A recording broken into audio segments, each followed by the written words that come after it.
Hi there. I am Aurora. This is my first YouTube live doing the astrology show Blood Moon Milk live here on YouTube. And I wanted to change things up. If you've listened to the show or watched the show in the past, I've always written stuff and pre-recorded it, and it's a lot of work, and I love doing that, but I want to get to know you, like the people who are just out there listening, watching, whatever. So I can help you answer questions about astrology or mindfulness meditation, all the things that I do on the show, but just be a little bit more interactive with it. Let's see, making sure I look all right. Yep, good to go. So if you're new here, welcome. My name's Aurora. I've been studying astrology since 2008, which I guess in a couple years, that means it'll be 20 years that I've been looking at astrology.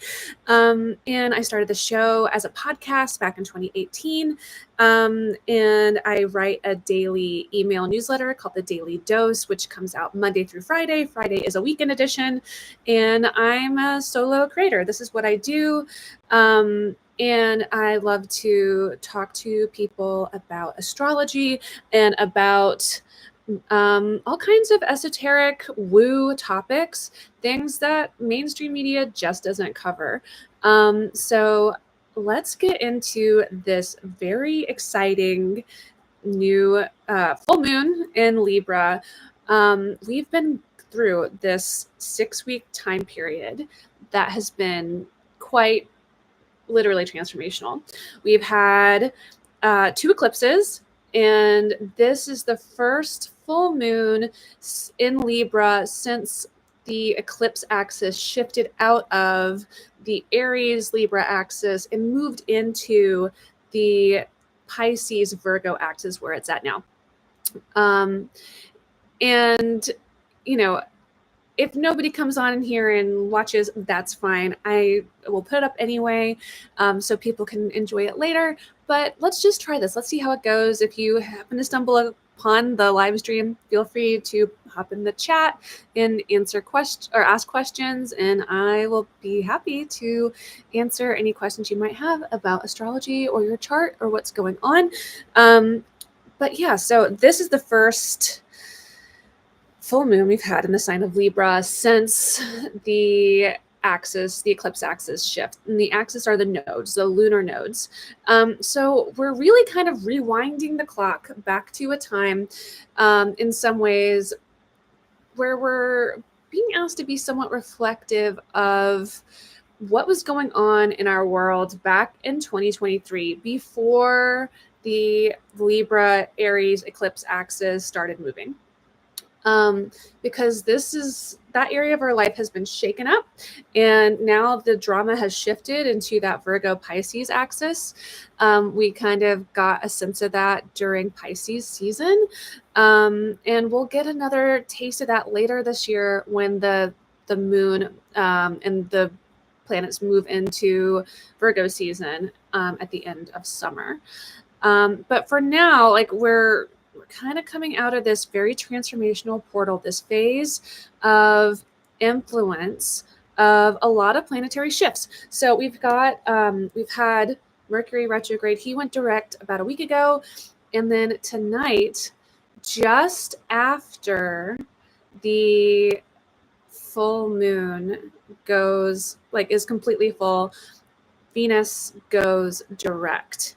And she's been retrograde now for 6 weeks. And I remember on the podcast talking about how Venus retrograde usually tanks the stock market. And I was like, well, shorting some of your least favorite companies could be fun. And so I pulled some numbers. I did some math earlier just before signing on to do the live. And when Venus went retrograde back on March 1st, the Dow was at 43,900.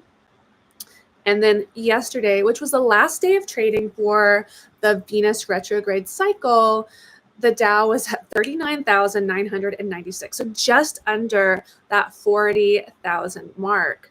But that's a drop. That is measurable. That is statistically significant. And I think it, again, goes to prove the point that, yes, the planets do have an effect on us. Whether or not it's just happenstance, I think not. I think that the cumulative data over the hundreds of thousands of years since astrologers have been keeping up with astrological transits is indisputable. But you have to be open-minded in order to be able to appreciate and interpret the data in a way that's not just, you're not buying it hook, line, and sinker. You're not committing to something that it doesn't resonate with you. But these are things that are statistically probable. And so that's what astrology really truly is at the core. It's a study of probability. When X and Y happens, then Z happens, most likely. Now, we always have free will.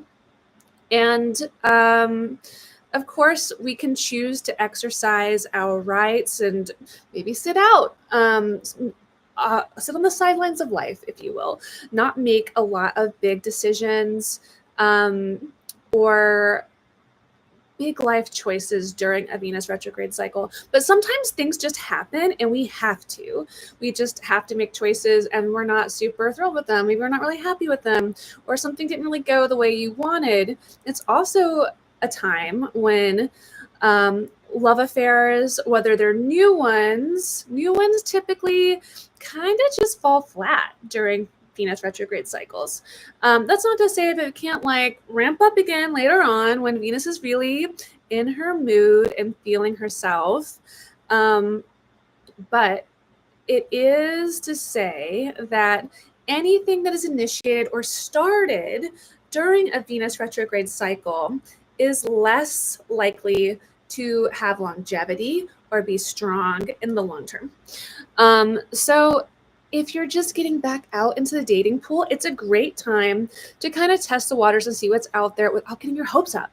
You can kind of be like, oh, maybe this person's cute, or maybe, this person's funny, or this person's a lot of fun to hang out with, or, oh, I like them, they're spontaneous. You can try a lot of things. And just as long as you are, and they know, whoever you're hanging out with, you're just kind of looking for something casual or non-committal, or you just want to have some fun, all good, But if you're looking for something more serious and something more meaningful, look for better Venus aspects later on. Venus retrograde is not the time to try and meet your soulmate, for example. But it's a good time to get out there and sort of see what's going on, see who's available, see what's fun, maybe try some new restaurants or go to a new part of town or travel a little bit. But just don't get your heart broken by having major expectations during a Venus retrograde cycle, because Venus is tired. She needs to rest. Venus goes retrograde every 18 months. And the next one's going to be a doozy. So I'm not particularly looking forward to that one, but that one's not till late next year. It'll be in Scorpio. So that'll be gut-wrenching, most likely. But we've got 18 months until then, so we can enjoy sort of Venus and all of her lovely blessings opening up for us. And so let's look at some of the mythology surrounding Venus in her retrograde cycle, because it's so rare. It only happens every 18 months or so. Now, Mercury retrograde, we know about when that happens. It's so common.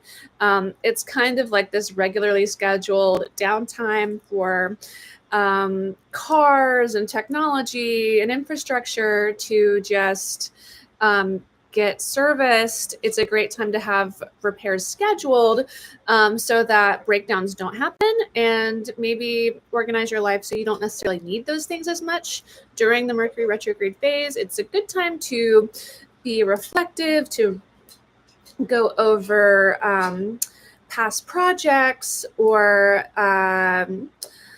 things that need to be revised. So it's a great time for that.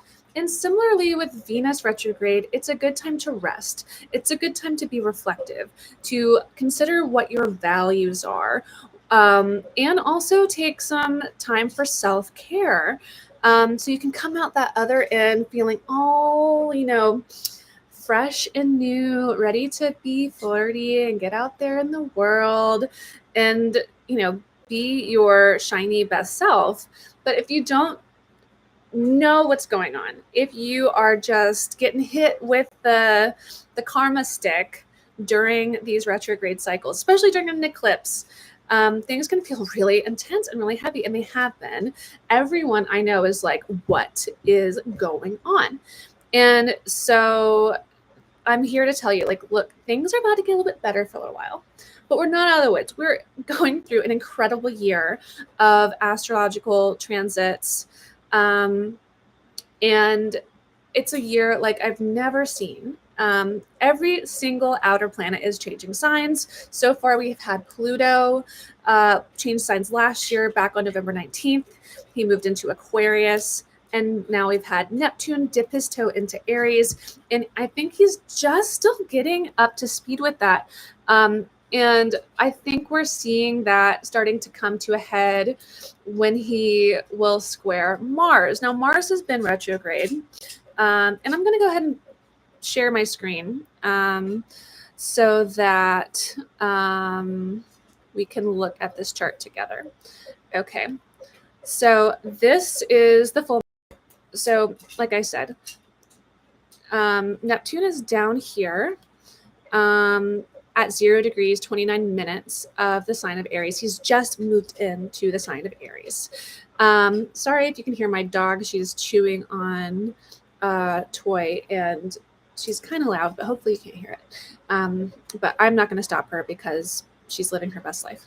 But that's what that noise is in the background anyway, if you can hear it. Okay, so we've got Neptune here at 0 degrees, 29 minutes of Aries. Now, when Mars gets up to here, and he moves pretty quickly, that's going to be another pressure point for us collectively. So that's why I say that we're not out of the woods. We're just in a period of a lull, especially while the moon begins to wane. Some of the drama can calm down. I think the financial markets will start to recover a little bit. But as Mars gets closer and closer to coming into trine with that Neptune, which is going to be, or it's going to be, it'll be trine Neptune pretty soon when it hits 0 degrees of Leo on April 19th. That's just a few days away. So that's going to feel really, really good. But then later on, Mars is going to start to make some harsh aspects to Uranus. And I think it's going to be, when Mars gets over here to the end of Leo at 25 degrees Leo on June 8th, Mars is going to square Uranus. And this will feel quite difficult, quite harsh. This could be a good time to, reconsider actions. Anything could happen. So my point is that we're being given a brief period of reprieve from some of the craziness, from some of the intensity, from some of the drama. But that next transit that I was talking about, that Mars square to Uranus, that is going to be right around the time when Trump's tariffs are getting called up again. That's 90 days, roughly, from earlier this week. So I think that we're going to see tensions flaring once again. Things will be a little unhinged and a little unpredictable and pretty aggressive. So I think we're not out of the woods in regards to the tariffs. So that's my take on that. But let's look at and focus on this full moon. It's actually quite a lovely, lovely full moon. Look at this beautiful, strong trine here. It's an out of sign trine. Mars is at 27 degrees of Cancer, which is basically 28 degrees. It's at 55 minutes. So let's just round up and say 28 degrees of Leo, or Cancer rather, going into Leo, almost into Leo. It's not there yet though. But we've got Juno over here at 0 degrees Sagittarius, and we have Neptune at 0 degrees Aries. So this is a grand fire trine, really, with a little bit of water, like spicy water emotions, like mixed in there. Now, Juno over here at 0 degrees Sagittarius, she's retrograde right now. She's moving backwards. But Juno is all about devotion, about what it is in a relationship, a marriage, a partnership that somebody values and brings to the table. So while she's in Sagittarius at 0 degrees, this is highly philosophical. I think one of the things in the media that we see in America happening right now is there's this thing called the SAVE Act happening, which is going to be devastating if it passes. But basically, it says that, well, no one will be able to vote unless their name matches their birth certificate name. So this is problematic for many people, but the largest demographic that this is problematic to is women who have gotten married and changed their names to take on their husband's last name.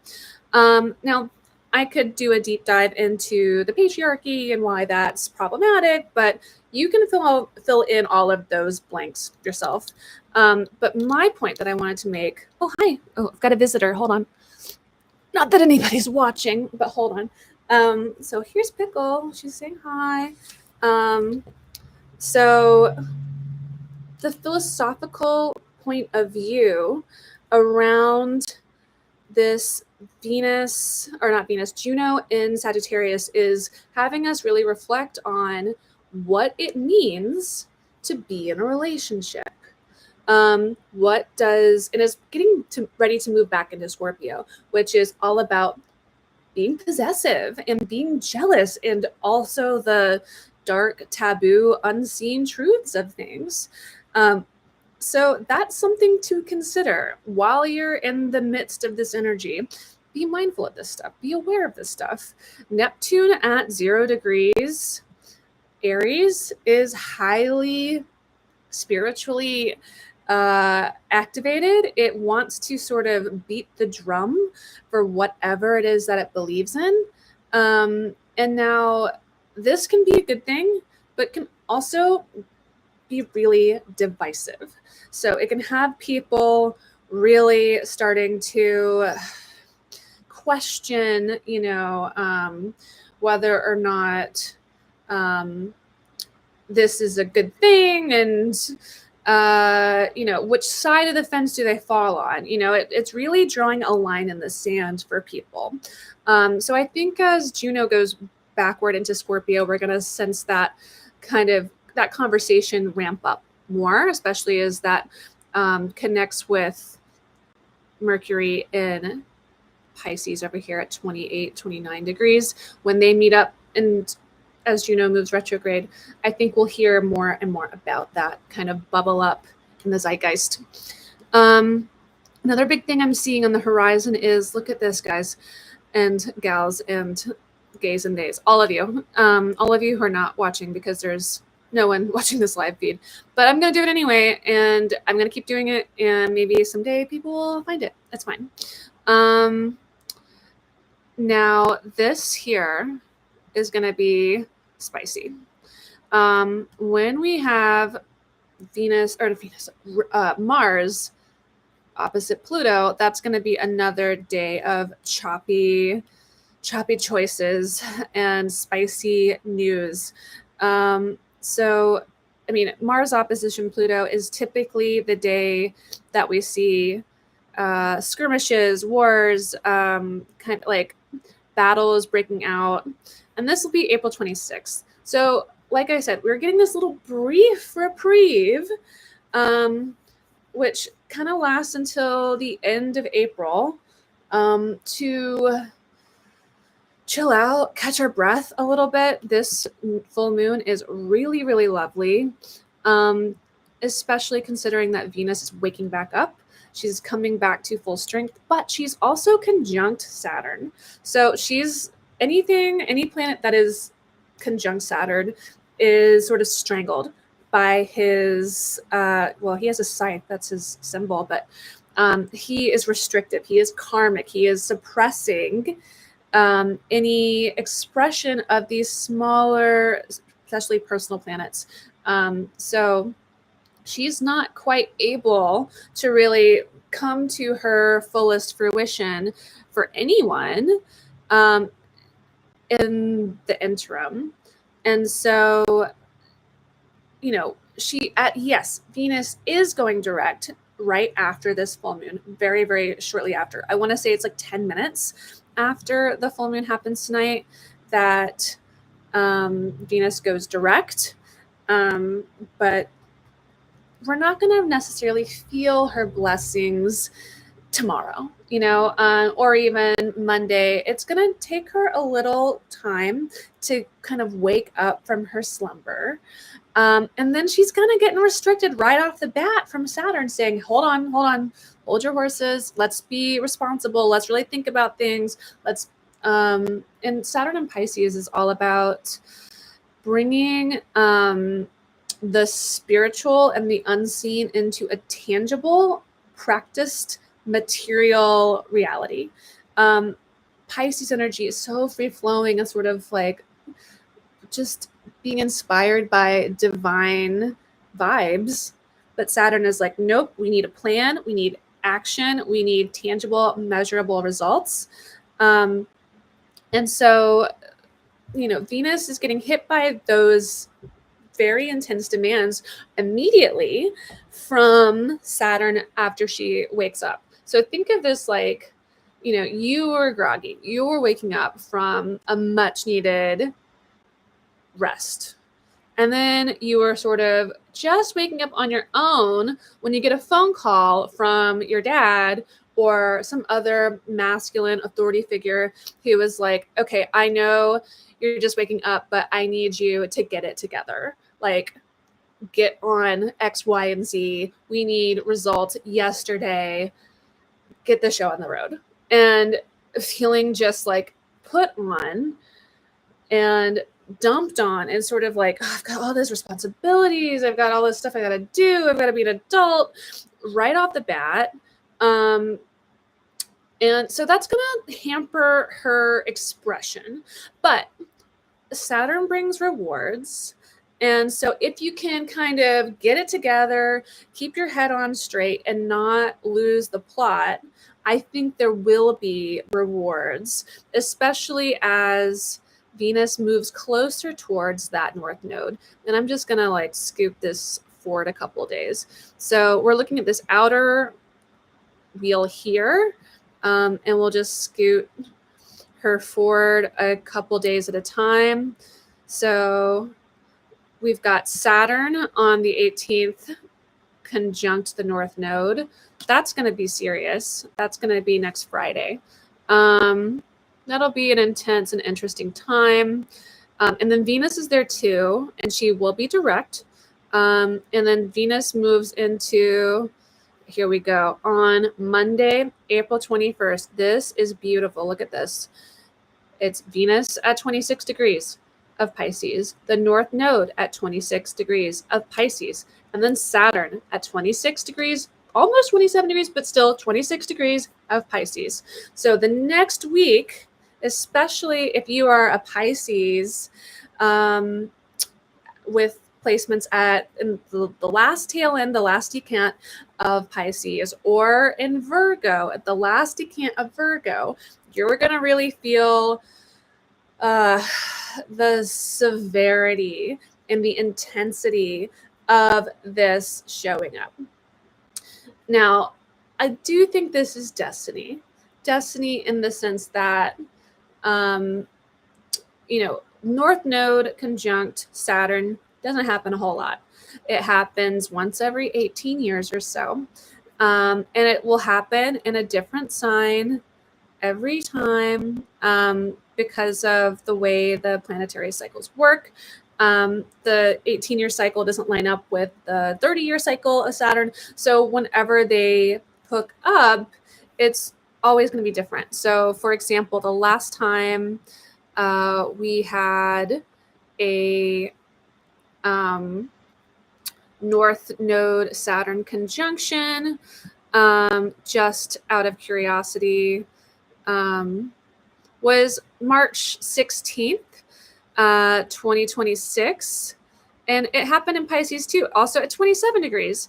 But the next time it happens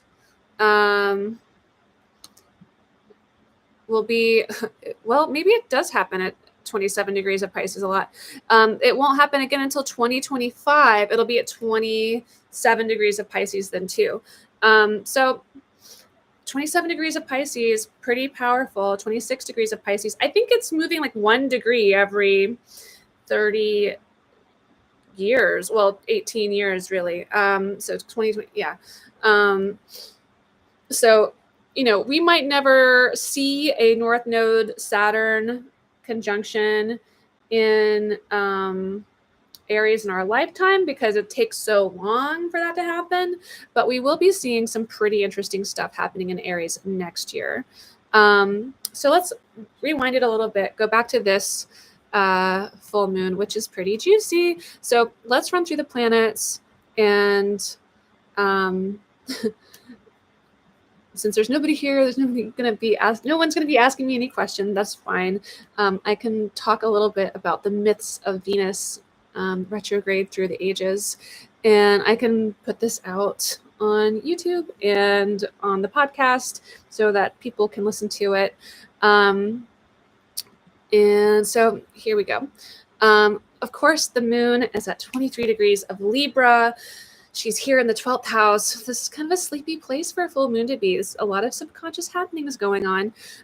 But it's also a beautiful opportunity for healing because we've got this beautiful conjunction between Chiron in Aries at 23 degrees and the sun in Aries at 23 degrees. So this is bringing us all a healing opportunity, especially if you have fire sign placements at or near 23 degrees at the fire signs. Also, we have the vertex, which, or part of fortune rather. I was looking at the vertex up here. The part of fortune is here at 27 degrees of Aries. This is very lucky, beneficial energy. So welcome in all the good vibes that you might be feeling. Make sure you take time to journal and take some, action. Like take some divinely inspired action today if you can. If you are inspired to do something that lights you up and helps to heal you, all the better. Those are definitely themes that are being opened up for us right now during this full moon. And then we have Mercury. Mercury is down here, 28 degrees of Pisces. This is a very spiritual place for Mercury to be. So there could be some intense dream action happening either tonight or tomorrow as Mercury begins to conjunct with Neptune at 0 degrees of Aries. So really pay attention to what's going on in your subconscious state if you can in the dream time. Make sure you have a journal on your bedside and jot down things, especially anything that's memorable or people that might appear in your dreams. And just take note of it because it could be revealing of some kind of theme that you're working on unpacking. And then we've talked about Venus, but Venus is finally going to be, well, she's almost done being retrograde, but she will be retrograde shortly after, or she will be direct rather, shortly after the full moon, just within minutes of the full moon. So she's just going to start waking up and feeling like her old self again really soon. But it's not going to be for at least a week or so, because she's got that gravity of Saturn breathing down her neck, but she is exalted in the sign of Pisces. So any hints that you're getting about love, relationships, finances, and creativity, write them down and run with them, because they could be coming in for your benefit, giving you a clue to help you cope and deal with all of the chaos we've been through. And I do think that if we rise to the occasion and we say, like, okay, well, maybe I didn't do something perfectly, I fixed it, I am looking for ways to make amends or clean up after myself, because things can get a little messy during Venus retrograde. Like messy with money, messy with love, messy with, especially with Mercury retrograde, cars could have gotten messy in some way, shape, or form. So just be aware that, like, being culpable and being accountable for your actions is really, really important right now.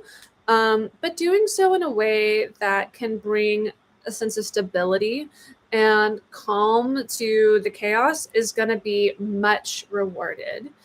So just consider that. Think about that during this full moon. So that's really exciting. Jupiter, we haven't talked about Jupiter much. Jupiter is up here in Gemini. He's going direct. He's going to be full steam ahead for quite some time, and he's close to being conjunct to the vertex during this full moon. So I think this could be a time where, like, stuff is popping off, things are happening, things are starting to move and shake a little bit. And there's going to be a lot of potential for communication and for chatting and talking, and also planning for the future, because we've got Polos down here at 17 degrees of Aquarius. So this is technology, this is talking, this is a beautiful trine, air sign trine, to planning for the future, and how to make dreams reality, how to plan for big events, big humanitarian grassroots up kinds of events are definitely favored under this full moon. We also have, let's see what else is going on here. So we talked about Mercury, talked about Mars. Mars is finally getting ready to get out of Cancer and move into Leo. And when he gets into Leo, he is going to be butting up against that Pluto and Aquarius opposition pretty quickly. But Pluto transits have a tight orb because Pluto is so powerful, but we're gonna feel it, right? Like, Pluto opposite Mars is explosive, it's magnetic. These are the dates that I tell people just to, if you can, just like lay low, stay at home, maybe avoid big public gatherings or going shopping at places where there's people who like to carry guns, because it's just a day that can be rife with people's nerves being worn down and being very thin. So that's later on. If you want to know when any of these things are going to be happening, sign up for the Daily Dose. Go over to bloodmoonmilk.com, hit the button that says sign up to the Daily Dose, and you will get my daily email newsletter every morning at 6 a.m. so that you can know what's happening that day before the day unfolds. So next up, we've got Saturn. Now, Saturn, he's down here in Pisces still. We've talked a little bit about him. He is almost done with his time in Pisces, and then he gets to move into Aries, and we've got a Saturn-Neptune conjunction in Aries at 0 degrees, but that won't happen until next year. Saturn's moving very slowly. He will have a retrograde phase to go through later this year, and so we're at the last 5 degrees of Saturn and Pisces. And so it's going to start to feel like, okay, it's time to wrap things up and put a bow on it. Let's learn these lessons. Let's prove that we've mastered these skills so we can move on and get into that Aries energy.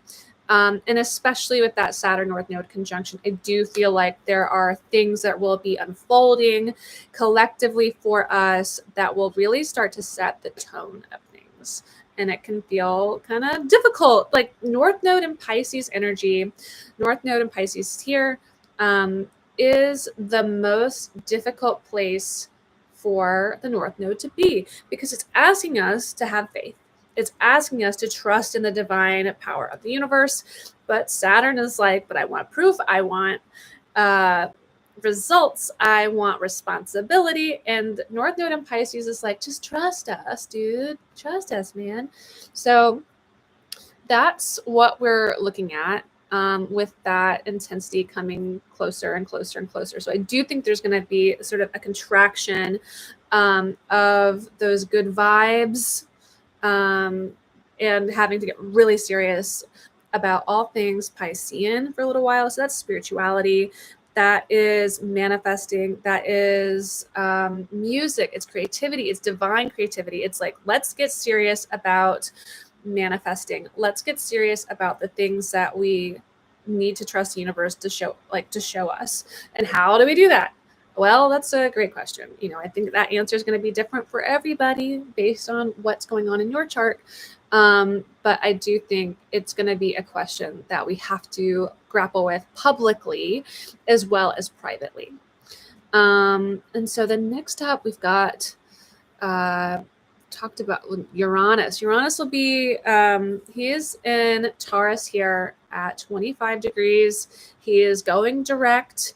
He's going to be making his way towards Gemini, but he's making a harsh square. It's not exact, but it's close enough. It's close enough, right? It's not a square, actually. I take that back. It's a trine. It's a trine to the south node, and it would be sextile to the north node. So Uranus is here at 25 degrees, 20 minutes Taurus, making that harmonious trine and sextile to the north node, because it's a water sign, and then trine to the south node. So there could be sort of chaotic disruptions that are unfolding, especially as this north node conjunct Saturn, that make things kind of come out of the woodwork that are really serious, really, really serious. And then there's just a result that has to be dealt with in the coming days and weeks. But I think it's going to be a good thing. These will be positive occurrences, but anytime Uranus is entering the chat, I do think things get a little hairy and a little chaotic, which is fine. They can do that. We can cope with these things. Just try to, not take anything too seriously and have a sense of humor about it, because you have to, right? So Uranus, and then we talked about Neptune. He is in Aries now. And we've got Black Moon Lilith at 1 degree Scorpio, making things extra spicy. She's kind of in a harsh aspect to this Neptune here. So it's almost an opposition. Oh, it's not. It's like a semi-sextile opposition, but it's not.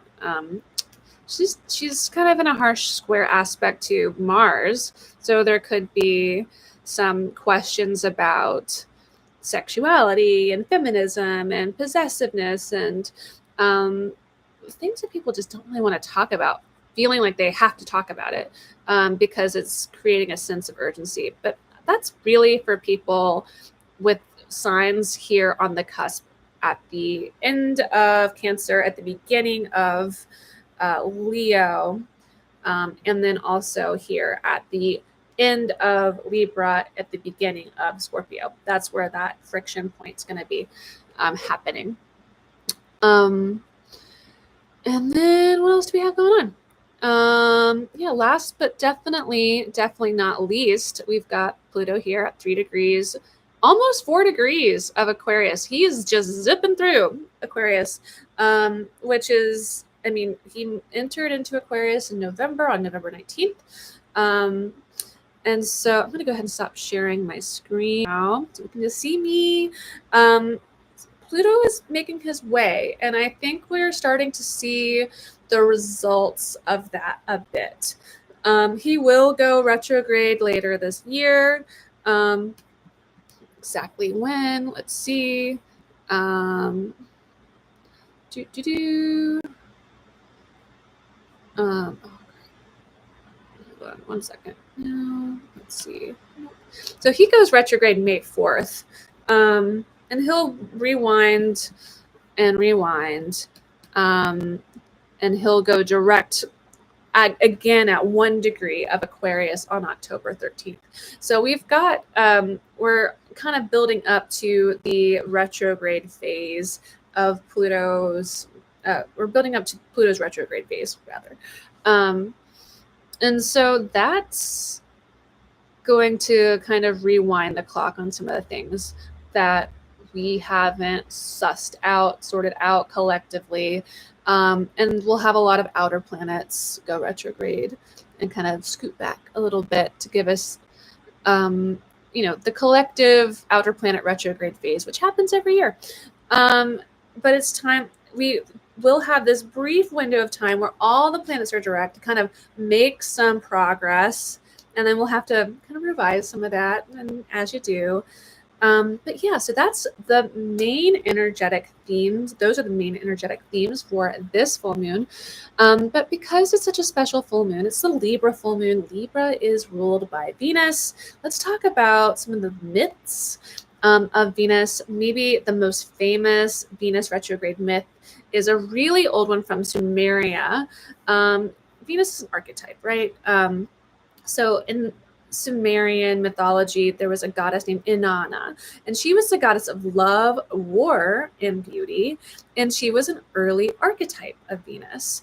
And so Inanna heard the call to descend into the underworld, which was ruled by her sister Ereshkigal, the queen of death and shadow. So it's funny, like this deity could have been thought of as an analog to Pluto in some ways, but Pluto was masculine. This is a feminine who rules over the death and shadow realm.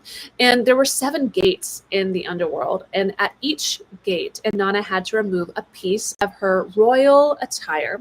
So it was her crown, her necklace, her breastplate, all of these things that symbolized the shedding of the identity and the ego. And once she was fully stripped down and vulnerable, she died in the underworld, and she was hung on a hook like meat. But eventually, she's resurrected with the help of her allies above, and she returns transformed. She's no longer just a goddess of light and desire. She also now carries the wisdom of the dark. And I love this myth because it kind of mirrors the movement of Venus going from the evening star and then disappearing as Venus conjuncts the sun during her retrograde cycle, and then reappearing as the morning star. Now, the morning star Venus is a lot different than the evening star. It's empowered, it's active, it's a little spicier, you know. So I love that myth of Venus, and I think it really, and well, Inanna, talking in relation to the Venus retrograde cycle. And the other one that comes to mind is Ishtar. She might be kind of similar to Inanna, but she's Babylonian in her source material. So she too also descends into the realm of death, and her disappearance causes all fertility and sensual pleasure to cease on Earth. So that sounds familiar, right? This sounds a lot like Persephone. Persephone, if you don't recall, was she was stolen by Pluto into the underworld, and she's fed 3 pomegranate seeds and kept there.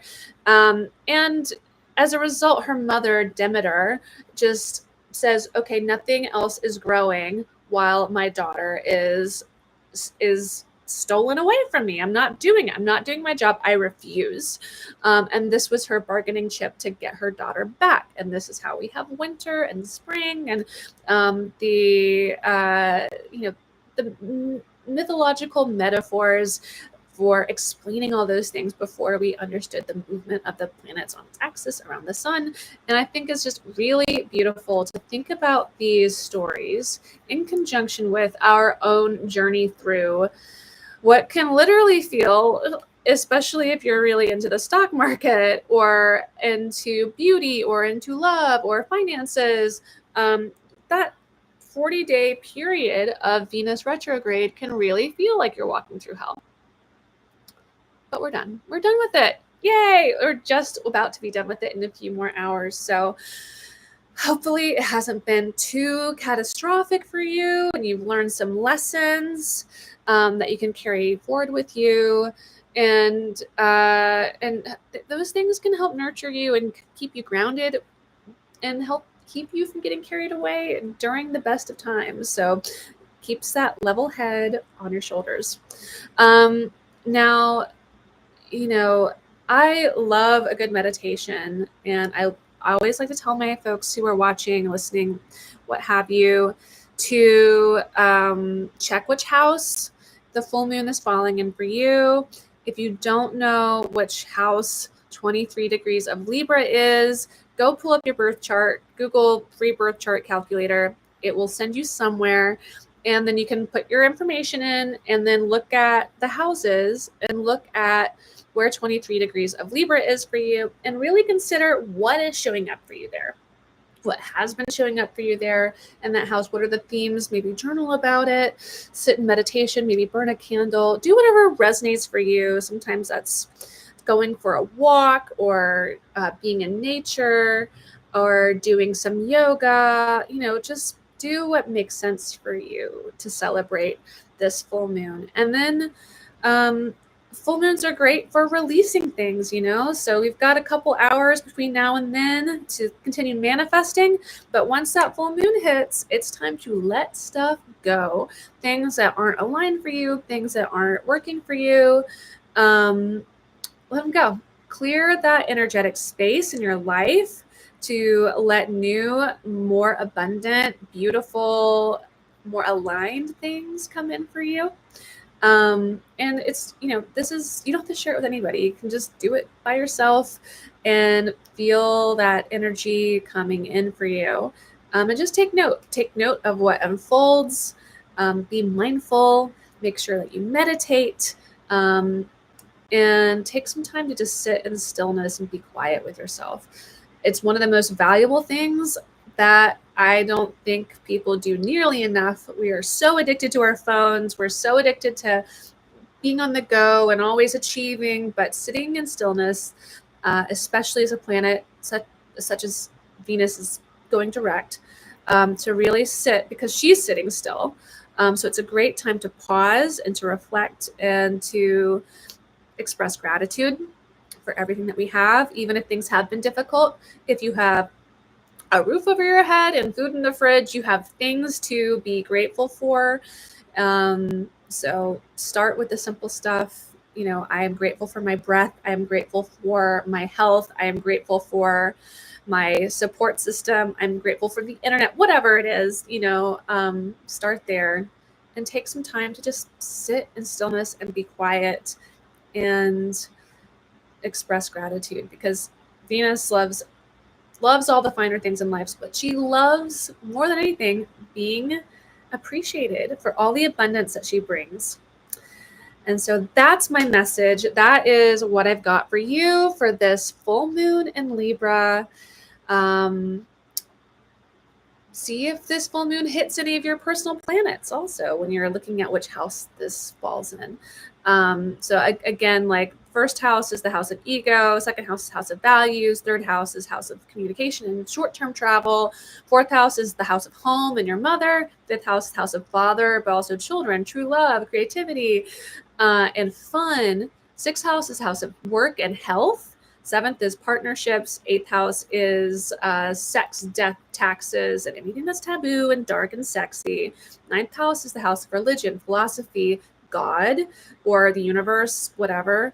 And then the 10th house is career, public standing. 11th house is extended networks of people, but also hopes and dreams. And the 12th house is the house of the subconscious, the things that we're not aware of, things that we can't see. So see which one of those 12 houses this full moon falls in for you, and see what resonates, what sinks in. Meditate on that, journal about that, and be mindful. Set some goals for yourself too. Set goals around things that you can let go of between now and the new moon, which will be a new moon in Taurus in a few weeks. Okie doke. My name's Aurora. If you see this at some point, reach out, leave a comment, whatever. Just love to know that somebody's out there listening or watching. And I wish you all the best the stars have to offer. Until next time, you can book an astrology session with me over at bloodmoonmilk.com. There's a big button that says book a session, and you can just pick a date and time that works for you. Check out there, and I will be in touch. Okie doke. Until next time, all the best stars have to offer. Thank you for watching.